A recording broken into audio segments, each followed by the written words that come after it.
تعليمات ملكية سامية للجيش للتدخل لإيواء المتضررين من فيضانات القصر الكبير. مزيدا من الأخبار والتفاصيل تشاهدونها، لكن قبل البدء المرجو الاشتراك في القناة وتفعيل زر الجرس لتتوصلوا دائما بجديد الأخبار.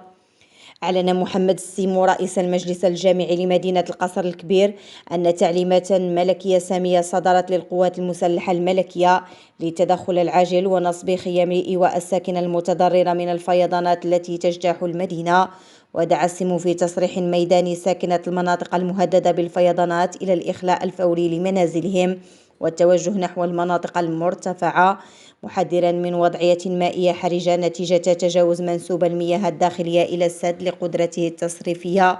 وأكد السيمو أن السلطات المحلية عبأت كافة إمكانياتها لإيواء المتضررين، خاصة فئات الهشة، في مرافق عمومية تشمل دور الشباب والمؤسسات التعليمية ودور الثقافة الواقعة في مناطق آمنة. وفي إطار الدعم الاجتماعي، أوضح رئيس المجلس أن الجماعة ستسهر على توفير كافة المستلزمات الضرورية للمواطنين الذين سيتم إجلاؤهم، بما في ذلك المواد الغذائية والأفرشة والأغطية، مؤكدا أن هناك تعليمات صارمة لتوفير المأوى والمساعدات لكل من لا يملك بديلا للسكن. وأشار المسؤول الجماعي إلى أن خطر ارتفاع منسوب المياه يظل قائما بشكل جدي، مما يستدعي من المواطنين عدم التهاون مع التحذيرات، خاصة وأن الوضعية الميدانية تشير إلى أن إمكانية التدفق المائي تفوق حاليا وتيرة التصريف المعتادة. واختتم السيمو تصريحه بالتأكيد على أن هذه التدابير الاستباقية تأتي في ظل تعبئة شاملة لكافة الأجهزة بالمدينة، مشددا على ضرورة تغليب المصلحة العامة والحفاظ على الأرواح